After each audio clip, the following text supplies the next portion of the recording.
विद्यार्थी मित्रांनो, आपण कंपन्यांचे प्रकार अभ्यासत आहोत. भारतीय कंपनी कायदा 1956 आणि आजचा भारतीय कंपनी कायदा 2013 या दोन्ही कायद्यांतर्गत कंपन्यांच्या प्रकारांचं वर्गीकरण आपल्याला केलेलं आहे.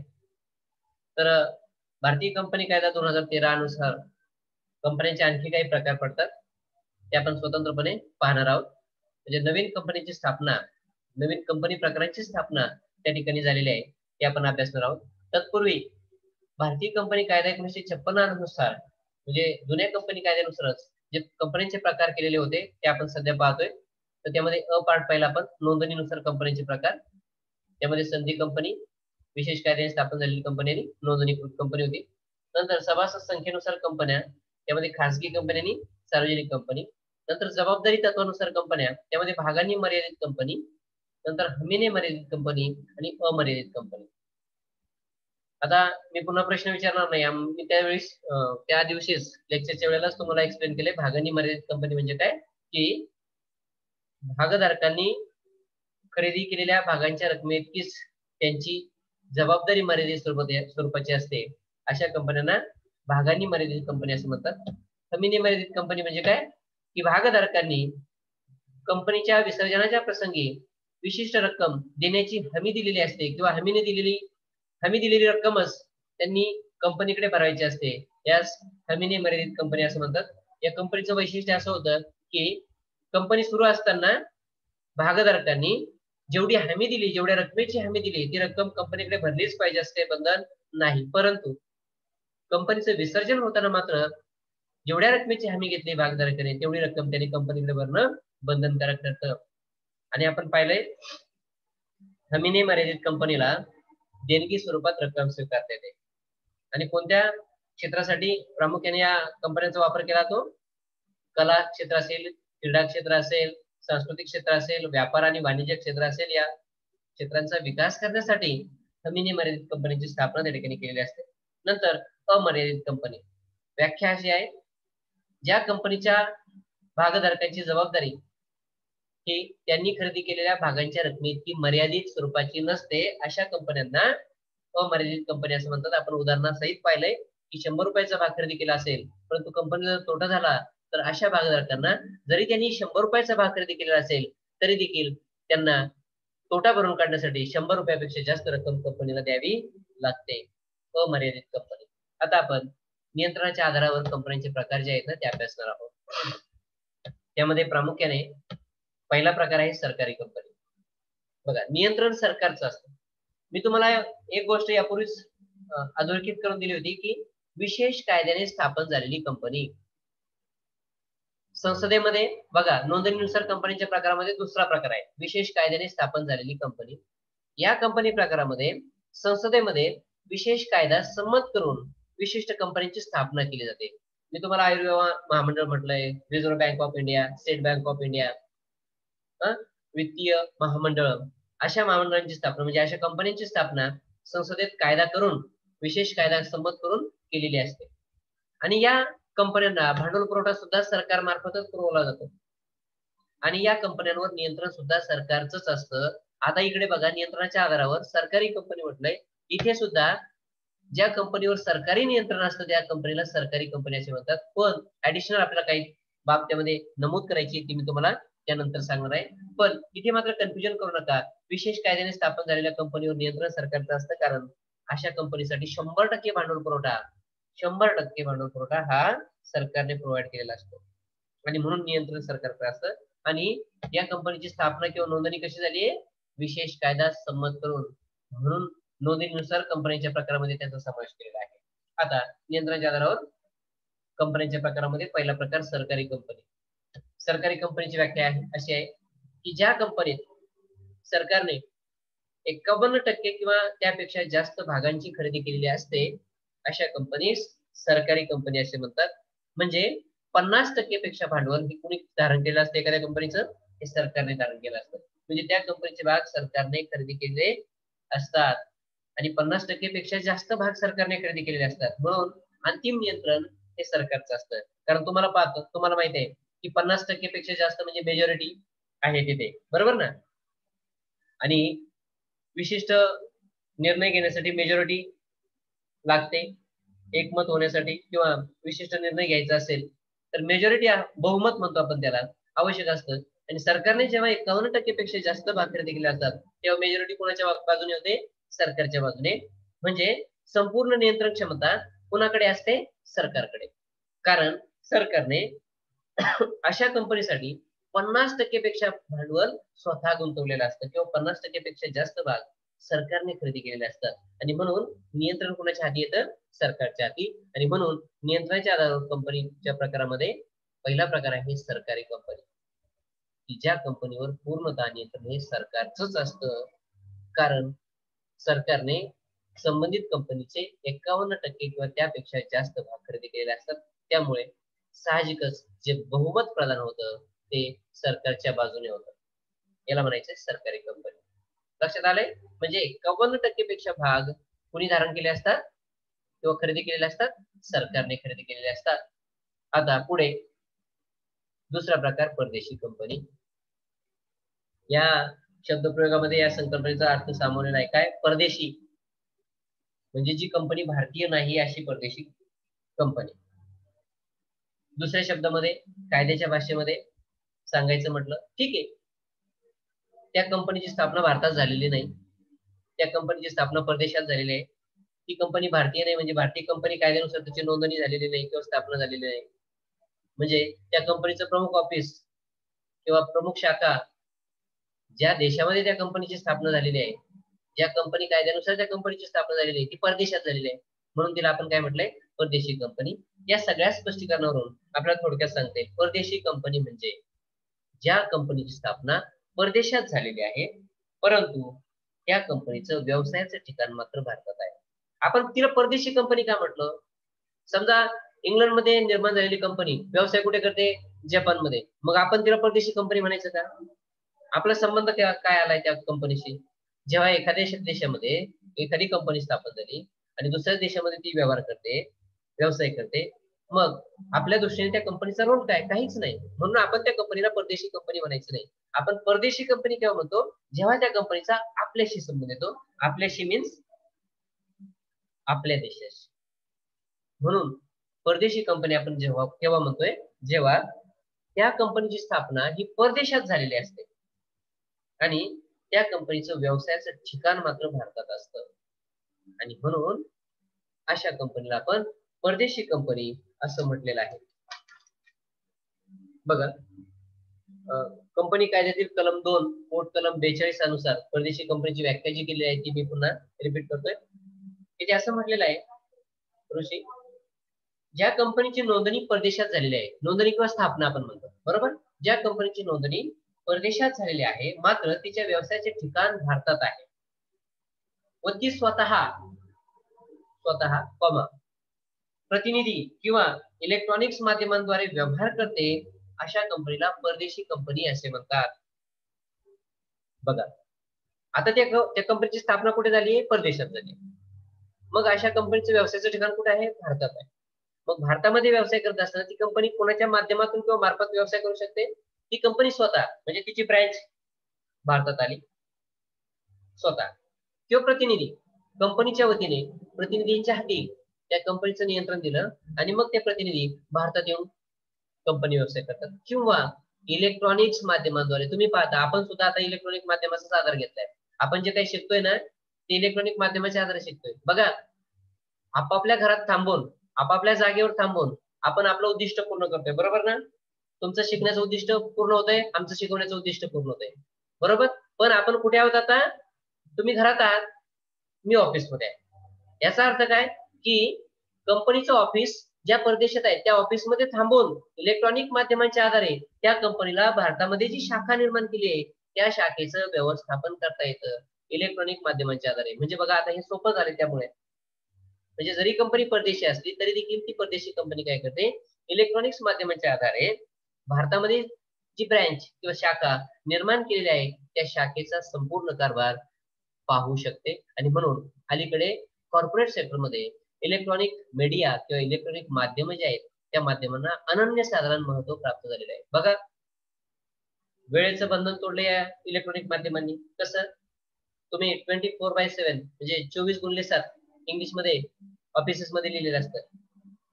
24/7 म्हणजे काय? दिवसातील 24 तास आणि आठवड्यातील 7ही दिवस. बरोबर ना? 24/7 असं 24 चा अर्थ काय? दिवसातील 24 तास आणि आठवड्यातील 7 दिवस. आता आठवड्यामध्ये 7 दिवस असतात, ते संपूर्ण दिवस. आणखी त्याला ऍडिशनल 24/7/365 दिवसातील 24 तास, आठवड्यातील 7 दिवस आणि वर्षातील 365 दिवस इलेक्ट्रॉनिक मीडिया कार्यरत असतो. या मीडियासाठी कुठल्याही प्रकारचं वेळेचं बंधन नाही. वर्किंग आवर्स जे म्हणतो आपण, ते वर्किंग आवर्सचं बंधन नाही. 10 ते 5 किंवा 2 ते 4 अशी जी वेळ दिलेली असते वर्किंग आवर्स, म्हणजे विशिष्ट ऑफिसला व्हिजिट करण्याचं. आता ऑफिसला व्हिजिट करण्याचं कारणच नाही किंवा विशिष्ट ठिकाणाला भेट देण्याचं कारण नाही.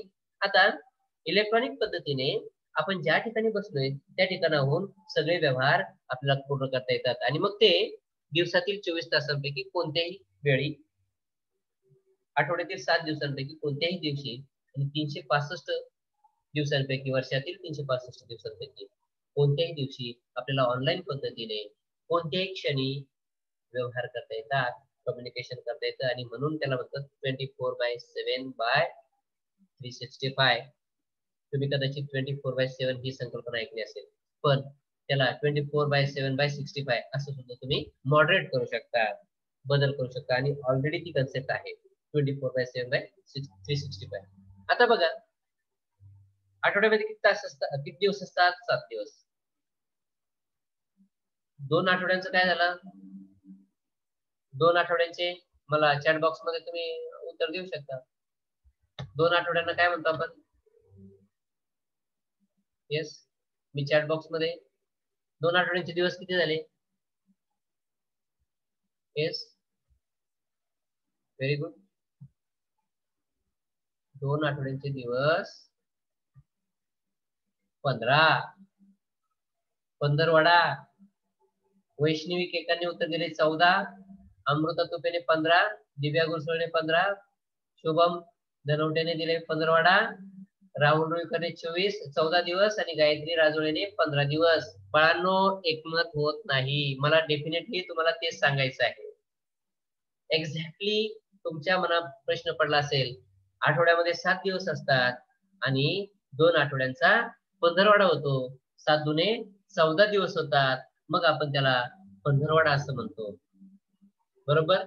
आणि महिना किती दिवसांचा असतो? 30 दिवसांचा. कधी तो 31 दिवसांचा असतो, कधी 29 दिवसांचा असतो.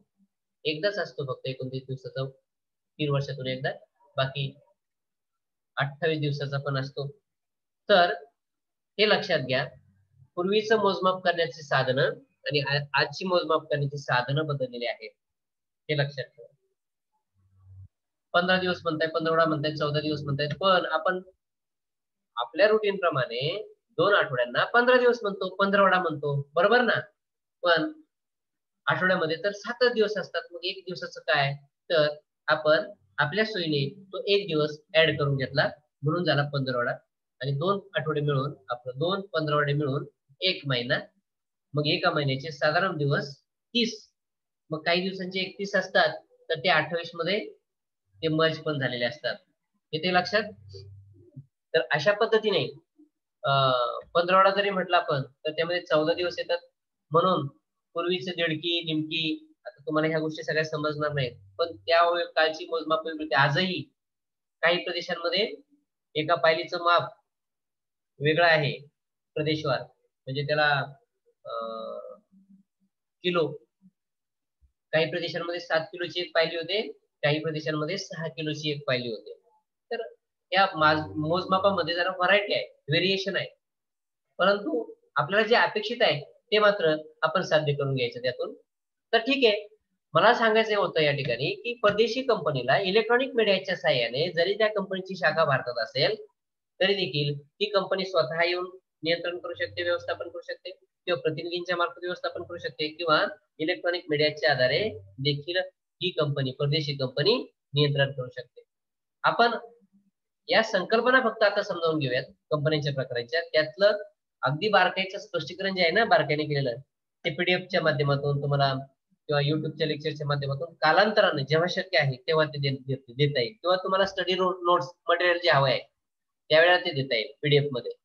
आज फक्त ती कन्सेप्ट काय आहे हे लक्षात घेणं फार गरजेचं आहे. तर या ठिकाणी आज कन्सेप्टच्या निमित्ताने आपण काय शिकलो, परदेशी कंपनी म्हणजे काय.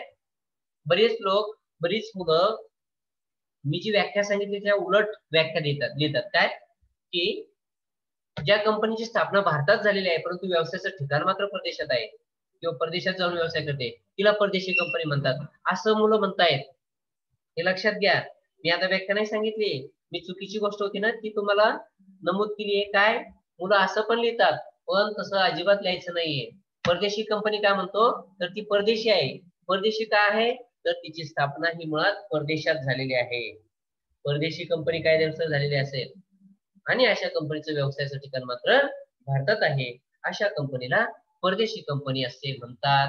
हे मी तुम्हाला आता त्या निमित्ताने सांगितलेलं आहे. ठीक आहे. तिसरा प्रकार प्रमुख कंपनी किंवा त्याला ऑब्लिक करून लिहिले बहुसंख्य भाग धारण करणारी कंपनी.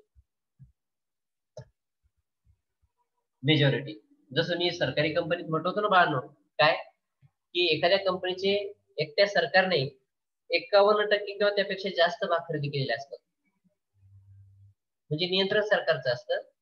प्रमुख कंपनीच्या बाबतीतही तसंच आहे. आता तिथे सरकार होतं मेजॉरिटी भाग धारण करणार, आता काय आहे प्रमुख कंपनी म्हणजे दुसरी एक कंपनी आहे, कंपनीच आहे, जिने संबंधित कंपनीचे बहुसंख्य भाग धारण केले आहेत म्हणजे खरेदी केले आहेत. उदाहरणार्थ एक्स या कंपनीने वाय या कंपनीचे 51% किंवा त्यापेक्षा जास्त भाग खरेदी केले. म्हणजे काय झालं, 51% पेक्षा जी कंपनी भाग धारण करते म्हणजे प्रमुख कंपनी जरी म्हणजे कंपनी वाय ही कंपनी जी आहे स्वतंत्र अस्तित्व होतं तरी देखील एक्स या कंपनीने त्या कंपनीचे 51% पेक्षा जास्त भाग खरेदी केले. अशा वेळेला जी स्वतंत्र कंपनी होती वाय तिच्यावर नियंत्रणाचा अधिकार मात्र एक्स या कंपनीला, म्हणून तिला म्हणतात प्रमुख कंपनी. उदाहरणार्थ ज्या दुय्यम कंपनीवर नियंत्रण हे एका विशिष्ट कंपनीचे असते तिला प्रमुख कंपनी असं म्हणतात. किंवा एखाद्या कंपनीमध्ये बहुसंख्य भाग धारण करणारी कंपनी म्हणजे प्रमुख कंपनी होय. म्हणजे आता पुन्हा आपण उदाहरण पाहू. एखाद्या कंपनीमध्ये आता एक्स ही कंपनी आहे, ही एखादी कंपनी आहे. एखाद्या कंपनीमध्ये बहुसंख्य भाग धारण करणारी कंपनी म्हणजे प्रमुख कंपनी, म्हणजे वाय या कंपनीने एक्स या कंपनीचे जास्त भाग खरेदी केलेले आहेत, बहुसंख्य भाग खरेदी केलेले आहेत, मेजॉरिटी भाग खरेदी केलेले आहेत आणि म्हणून वाय ही कंपनी एक्स या कंपनीची प्रमुख कंपनी बनते किंवा त्याला सूत्रधारक कंपनी असं देखील म्हणतात. प्रमुख किंवा सूत्रधारक होल्डिंग कंपनी की जी सगळे अधिकार होल्ड करते, नियंत्रणाचे किंवा व्यवस्थापनाचे जे अधिकार आहेत ना ते आपल्याकडे राखून ठेवते आणि म्हणून तिला प्रमुख कंपनी म्हणतात. का तर एका कंपनीचे या कंपनीने प्रमुख कंपनीने मेजॉरिटी भाग बहुसंख्य भाग खरेदी केलेले असतात आणि बहुसंख्य भाग खरेदी केल्यामुळे काय होतंय या कंपनीला त्या कंपनीचं नियंत्रण आणि व्यवस्थापन करण्याचे पूर्ण अधिकार प्राप्त होतात. म्हणजे ज्या कंपनीने बहुसंख्य भाग खरेदी केलेले आहेत ती कंपनी ठरते प्रमुख कंपनी. येते लक्षात सगळ्यांच्या. मग त्याला आपण सूत्रधारक कंपनी किंवा धारक कंपनी किंवा प्रमुख कंपनी होल्डिंग कंपनी असं म्हणतो. चौथा प्रकार सहाय्यक कंपनी किंवा दुय्यम कंपनी किंवा संचालक मंडळावर नियंत्रण असणारी कंपनी. एकच मिनिट. संचालक मंडळावर नियंत्रण असणारी कंपनी आपण जे म्हटलोय तर तो शब्दप्रयोग मला खटकतोय जरा, म्हणून मी तुम्हाला थांबा म्हटलोय एकच मिनिट.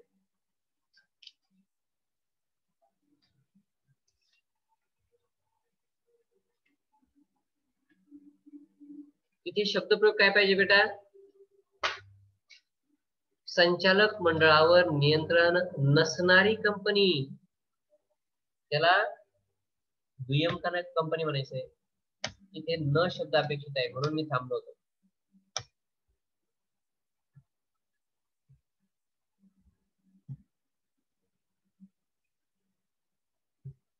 हे बघा आता बरोबर आहे. सहाय्यक कंपनी, दुय्यम कंपनी किंवा संचालक मंडळावर नियंत्रण नसणारी कंपनी. बघा इथे बघा मी जे म्हटलं तुम्हाला,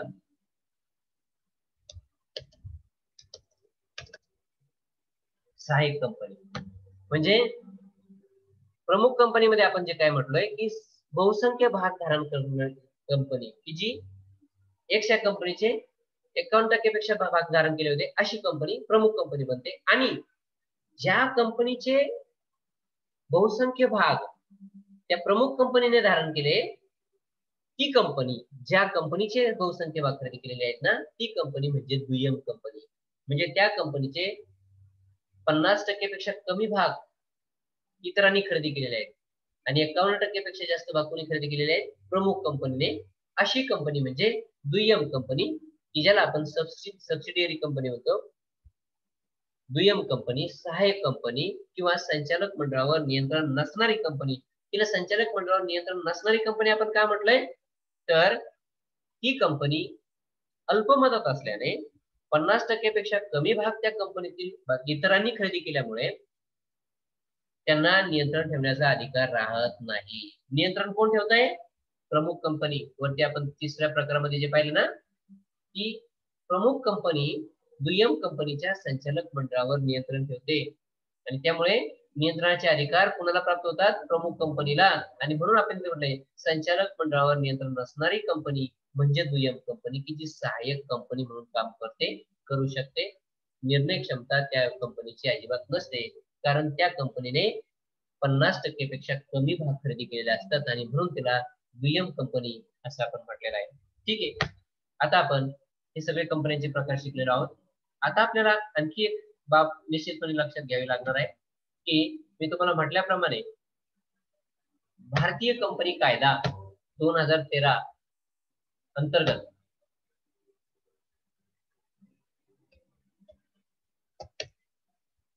ठीक आहे, इथे आपण आता नवीन प्रकारांचा अभ्यास करणार आहोत.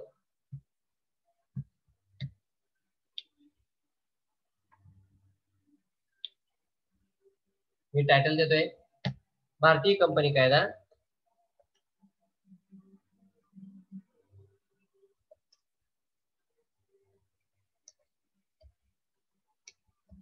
भारतीय कंपनी कायदा. बघा मी कॉमा दिलाय 2013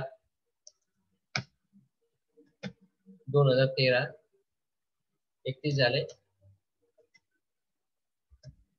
अंतर्गत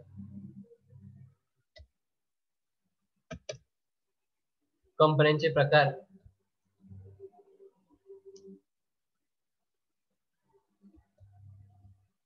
कंपन्यांचे प्रकार भारतीय कंपनी कायदा 2013 अंतर्गत कंपन्यांचे प्रकार. 2013 चा भारतीय कंपनी कायदा जो अस्तित्वात आलेला आहे, त्या कायद्यानुसार कंपन्यांचे स्वतंत्र प्रकार निर्माण झालेले आहेत आणि ते आपल्याला आज पाहिजे आहेत.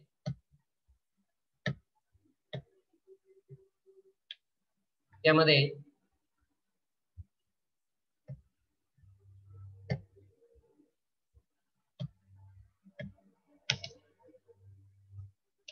पहिला प्रकार आहे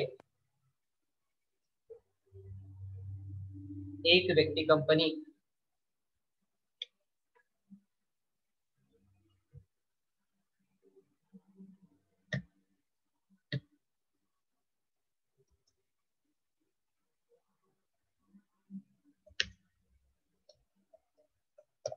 एक व्यक्ती कंपनी. बघा अगदी तुम्हाला या एक व्यक्ती कंपनीच्या टायटल मध्ये त्या व्यक्ती कंपनीचं अस्तित्व काय आहे हे लक्षात येईल. एक व्यक्ती कंपनी.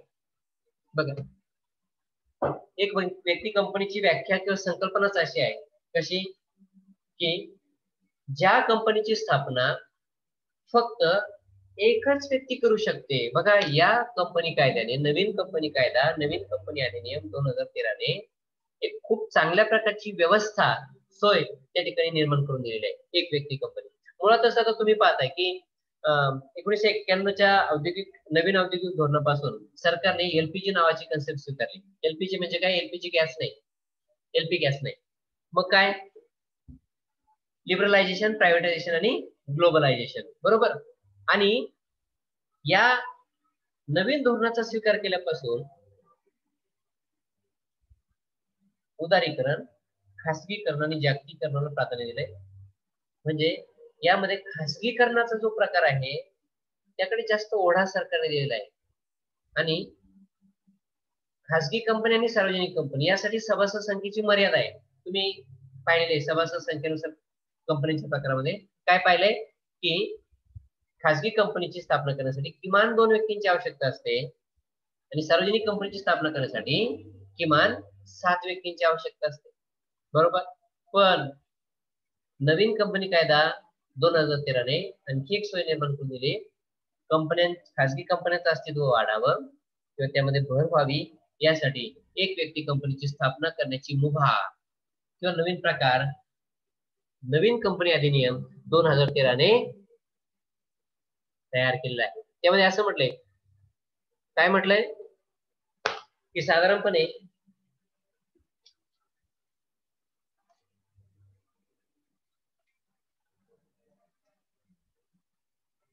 ज्या कंपनीची स्थापना ही एकच व्यक्ती करू शकते त्याची व्याख्या आपण पाहणार आहोत. भारतीय कंपनी कायदा 2013 ने डेव्हलप केलेली ही व्याख्या आहे.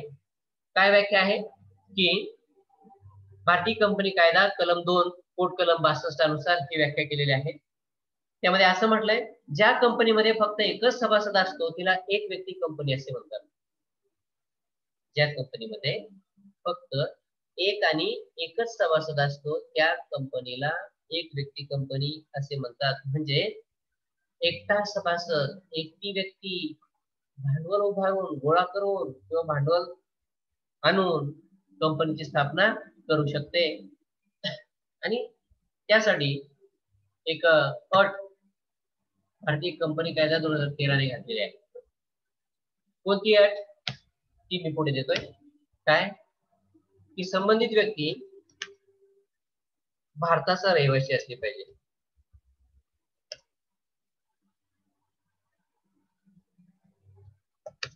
संबंधित व्यक्ती काय असली पाहिजे? भारताचा रहिवासी, म्हणजे भारतीय नागरिकत्व त्या व्यक्तीला असलं पाहिजे.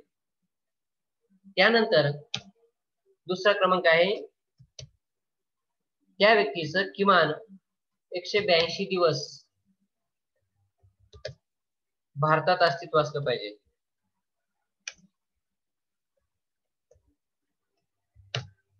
त्या व्यक्तीचं भारतामध्ये 182 दिवस अस्तित्व असलं पाहिजे, किमान 182 दिवस. त्यापेक्षा जास्त दिवस अस्तित्व असेल भारतामध्ये तर ते वेल अँड गुड, चालतंय, काय पळतंय म्हणूयात आपण. पण किमान 182 दिवस ती व्यक्ती भारतात रहिवासी असणं अपेक्षित आहे. तरच अशी व्यक्ती एक व्यक्ती कंपनीची स्थापना त्या ठिकाणी करू शकते. त्यानंतर तिसरी अट आहे, जिवंत किंवा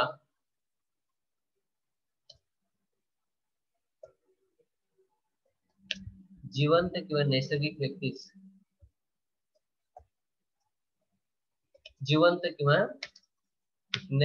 व्यक्तीच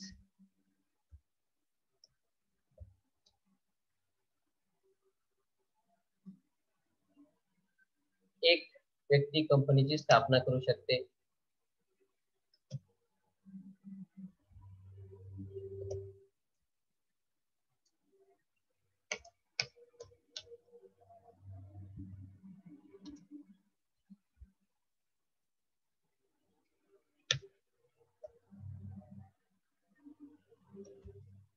स्थापना करू शकते.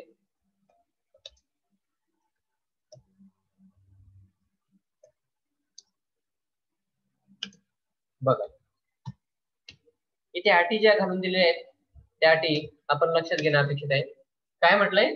जिवंत किंवा नैसर्गिक व्यक्तीच एक व्यक्ती कंपनीची स्थापना करू शकते. म्हणजे एक व्यक्ती ही जिवंत असणं अपेक्षित आहे किंवा निसर्गातः त्या व्यक्तीचा जन्म मान्य झाला पाहिजे.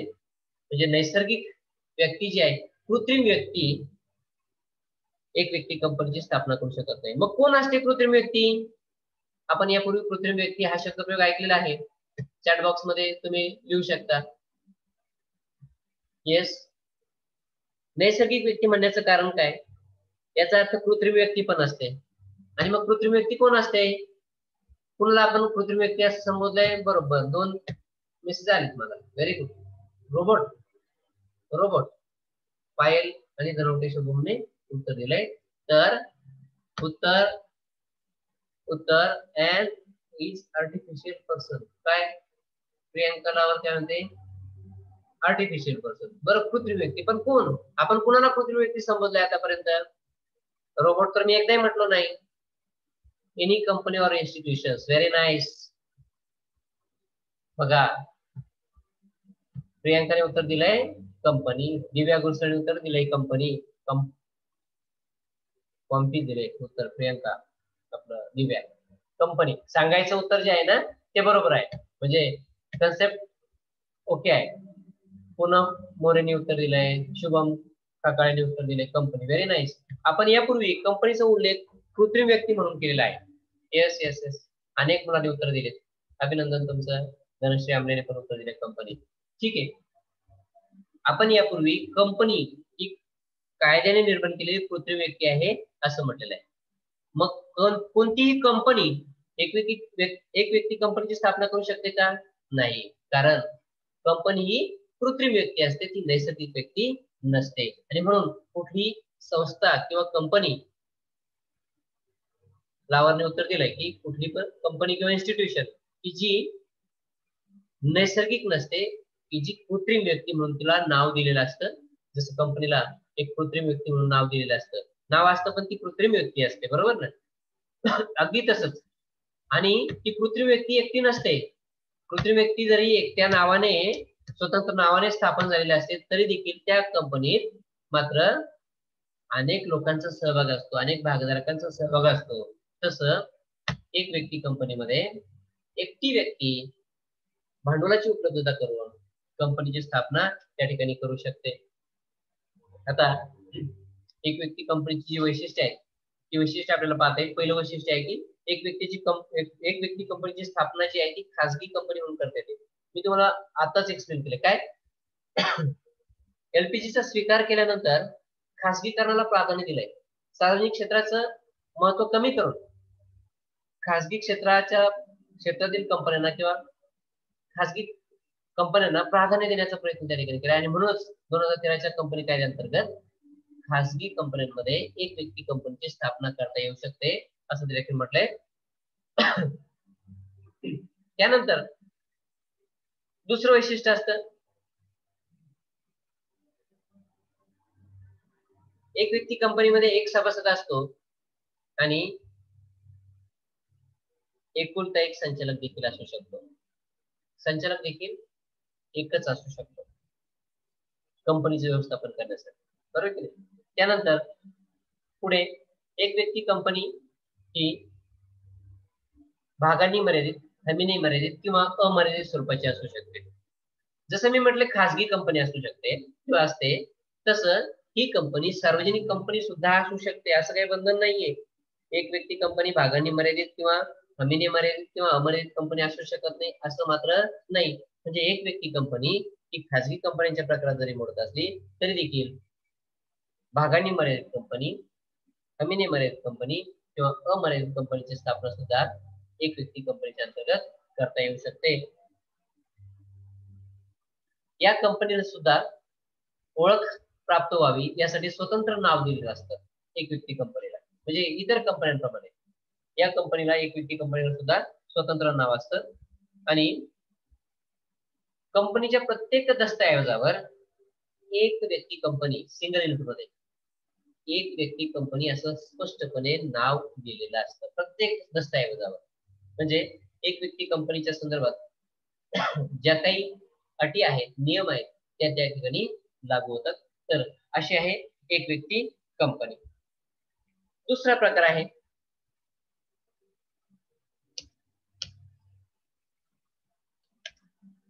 निष्क्रिय.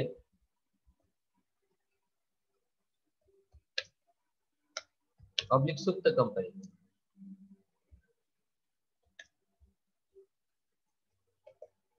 निष्क्रिय किंवा त्याला सुप्त कंपनी असं म्हटलंय.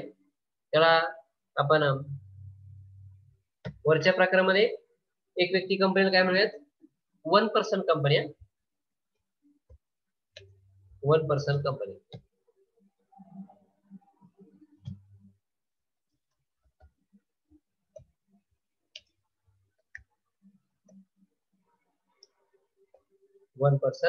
Company.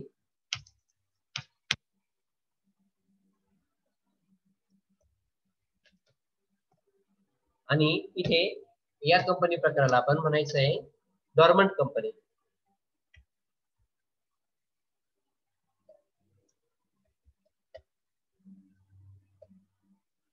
Dormant company. Dormant oblique inactive. Inactive company. Dormant oblique inactive company.